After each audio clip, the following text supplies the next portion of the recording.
BIPF Bizarre Interest Productions, and Kamen Rider Jean and Kamen Rider Aguilera with Girls Remix is one of the best Kamen Rider special crossovers ever, and here's why. I'd say if you like the video, like, comment, and subscribe, but I just want to straight get into this one. If you got this far in the video, type Girls Remix Supremacy. What makes this special unique is that it feels exactly what a crossover should feel like, but without the one issue that holds some Kamen Rider crossovers back.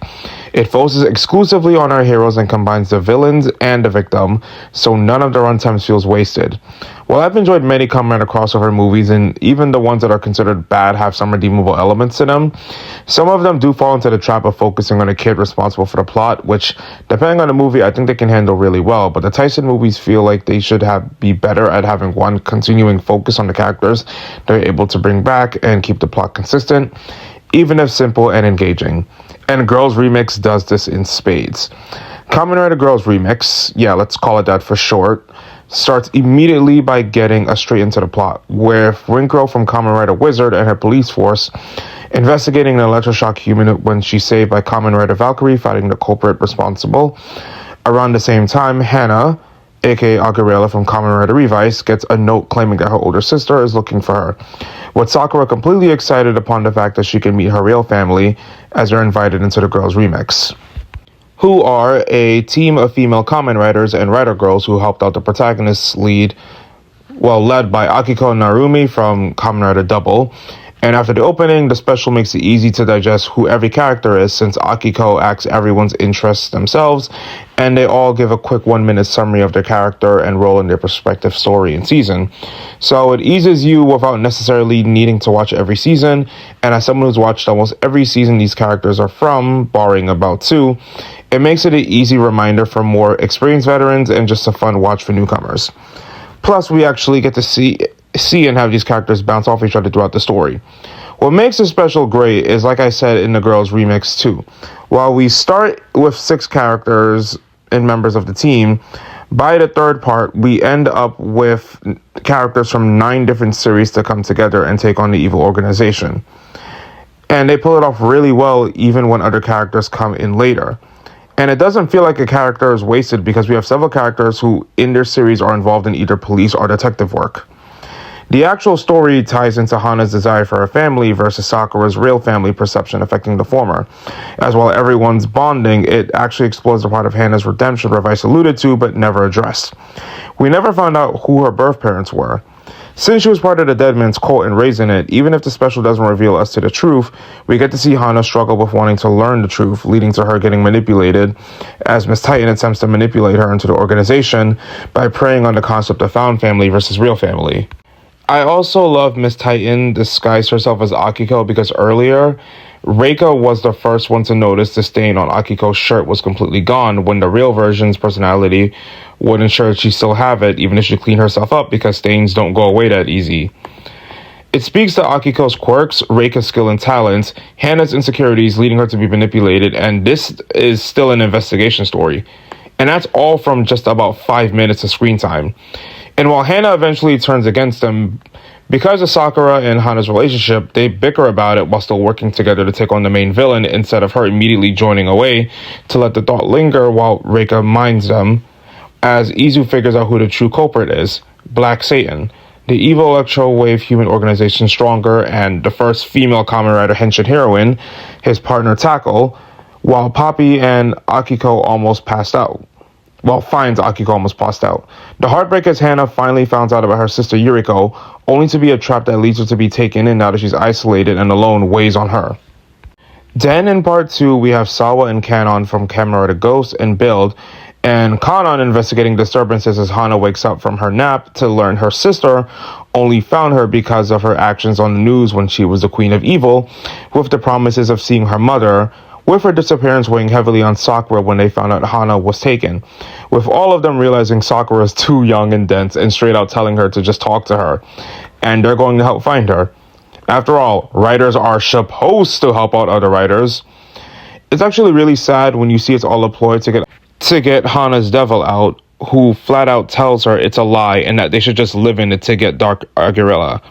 We get a fun fight scene of Poppy breaking into the system to let Sakura and Natsumi beat up the villains and break into their base. Izu using her super speed to avoid them as Akiko and her find another room, where Akiko gets saved by Sawa and Kanon, who Akiko ends up revealing was the client who ordered them to investigate this in the first place. Unfortunately, they show up too late as Hana's devil embraces Sakura's flaws, and Jean takes her on 1v1, recognizing where she messed up, apologizing for calling them her real family, and accepting that they are family. Yeah, the plot point can seem rushed, but if it dragged on too much, it would get in the way of the rest of the plot when Miss Titan revealed to have survived, faking her death, with Yuriko becoming Black Tackle in order to resurrect Black Satan. Part 3 reveals the truth about Yuriko, presumably Hana's own situation. The organization kidnapped her as a child away from her family to mold them into perfect soldiers for their cult. Considering Rider hasn't been afraid of tackling child trafficking and blind obedience being a bad thing before, and Revice exclusively focusing on cults being the main antagonist, having the main villain's origin at the start be a weakened old lady who lost nearly everything and accepting her fate in this toxic system is an excellent social commentary on how the manipulative and chaotic forces and systems in society prey upon the vulnerable, poor, mistreated, and alienated members of society. And Izu and Poppy join Reika, Sakura, and Hana into a 5-group transformation where they go to town on all of the mooks, complete with their own fighting styles straight out of their series.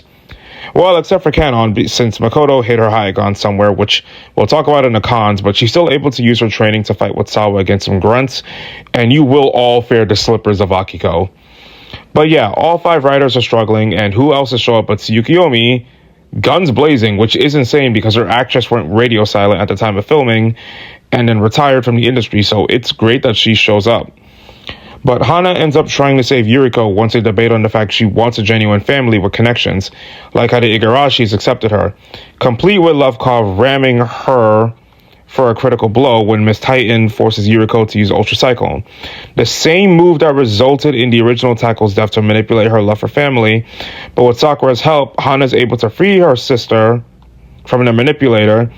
And now it's time for all 6 female riders to team up and with a combination rider kick, destroy Miss Titan, aka Fujimoto Mitsuko, and Rinko arrives just in time to properly arrest her. But not Yuriko, who they let go free as Hana accepts her as part of their family, with Sakura doing the same. And even though Mei from Saber isn't here, all of the girls minus Yuha, but we'll talk about why in a minute, all get to be involved in a photo shoot from her publishing company, Biblio Utopia Publishing. Then we have Sakura apologizing, and all of the girls, Hana apologizing, and all of the girls together celebrating with Sakura and Hana, happy they consider each other family. And that's where the special ends. This special is great, but there are some problems and issues we need to talk about. And unlike some of the tokusatsu community, I can actually explore the nuances behind these criticisms. Kamen Rider Valkyrie's role isn't really her fault. Yua Yaiba's actress, Hiroge Igeta, was unavailable, so she wasn't out of suit as Valkyrie. And yeah, she fights Electrowave Human only to end up getting tossed away, but I can't even blame her for the situation. Valkyrie's actress had obligations at the time and was only capable of coming back as a voice only. Plus, someone had to quote-unquote lose first to hype up Black Tackle's menace and threat. I'm not gonna knock it again because when it comes to Yua, 01's content did that enough, but it sucks she couldn't get another voice cameo afterwards. At least she got to introduce the plot in a way, but to also give her credit, she didn't do that bad in the fight. When you actually go back and watch the episode, she did pretty damn well, getting Black Tackle to retreat and saving Rinko's life. Kanon's inability to transform was that Makoto thought the situation was too dangerous and stole her icon, which I don't blame people for viewing Makoto as someone with a stay in the kitchen attitude, but the real reason for this was that Kanon could not transform into Kanon Spectre because her suit was retooled into the Agarela suit, the dark one specifically, the one that was made for the special. In the comment section, I hope you're hearing and paying attention that I did say that the suit couldn't be used, and yet they still had her get involved in the plot anyway. So I'm happy for her still being there despite the limitation. Just because I am explaining a criticism does not mean I'm exploring the nuances behind the criticism. Just wanted to get that out there after the second to last Kamen Rider video I made. While I haven't seen Stronger, I understand the sentiment where Black Titan and Black Tackle being not so stronger could have been, stronger. Black Satan is mentioned once, and I think the movie still succeeds without needing to know that there were previous organizations that Kamen Rider Stronger and Electro Wave Tackle fought. After all, you don't need a 5-minute history lesson in a movie where you could just explain it into like 2 or 3 minutes. And I understood that, but I do get the argument Yuriko and Tackle being similar to the original Tackle could just feel like a coincidence. Also, let's just address the lesbian elephant in the room. The special treats Sakura and Hana like siblings when the show treated the duo like they were in a relationship, especially when the former acts the latter out on a date. And I think I know why.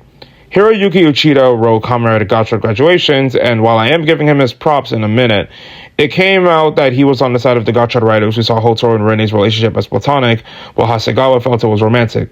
And I'm guessing Uchida also viewed the Libra duo in a similar light. That being said, this special is still great, especially since of how much it respects what came before. In fact, let's just talk about the references given how much this special seems to reflect the past. There's Sawa's "You are better off without knowing" catchphrase gag from Build, misleading everyone when she just confirmed she's a journalist, and was the one who Kanon hired to investigate the disturbances. Sawa knows Kanon and Akiko actually make sense. While Kanon was still an icon at the time, Sawa's actress Yukari Taki played a villain/victim of the week, Mari Shiase, a news reporter manipulated by the Onogama to become the hooded thief, Little John, motivated by the loss of her father to corruption but was saved by Takeru. And earlier, Yukari played Aoi Katsuragi in the Kamen Rider Double Returns movie, the Axel movie. She was a witness to her father's murder, just like Mari, but Hiroshi Sagami, who was the commander dopant, and led her to distrust other police members until she met Akiko's husband Ryu and Axel, since she accidentally stole the Gaia memory enhancing adapter. Sakura references Revise the Mystery, where the heroes meet Ryu, now aware that Akiko is his wife thanks to his special, thanks to the fact that Sakura and Reika remembered each other from beyond generations, which I believe is a Saber and Revise crossover, hence why she calls her his big sister. When Izu explains Akiko's husband, she actually acknowledges Philip as another search engine person and tries to recruit Izu into her agency. While I didn't watch real time, part of a plot point was that Izu managed to get her memories from that movie, which explains how she remembers Aruto's catchphrase. And during the photo shoot scene, the girls perform poses based off other characters. I won't go into too much to pad out the runtime, but if you watch the series, you'll see which ones. It's also just fun to have all these characters interact together. You got Sakura as well meeting nature, Reika switching between feeling like an adorable older sister, but is also serious thanks to her training, Akiko wanting to prove herself as a leader and still doing her best despite her bumbling nature, Kanon's growing maturity, Poppy being precious with her extroverted nature helping out, Izu's joke she picked up from Aruto, Hana's reserved self, Tsukiyomi being the friend who shows up late but still pulls her own weights, Sawa being the fun contrast of funny and scary, and Rinko just being glad she got to contribute and the girls accepting her as part of their group. Hell, back on December 26, 2023, Hiroki Uchida posted he wanted to make or see a Girls Remix 2 with Rene and Majade as the lead. And given Girls Remix 2 was announced, I'm glad he's now able to make that. Dude literally willed it into existence, and I get his episodes on Gotchard could be hot and cold, but he did a great job with the special. He's proved his talent on Gotchard, and I'm looking forward to Girls Remix. The man deserves his flowers for his role on Girls Remix alongside Koichi Sakamoto, because those fight scenes are breathtaking, fun, and brutal. So what did you all think about Kamen Rider Girls Remix? Because I barely see anyone talk about it online outside of reactions from way back in the day. Tell me what you all think in the comments below, and BIP of Bizarre Interest Productions, signing off.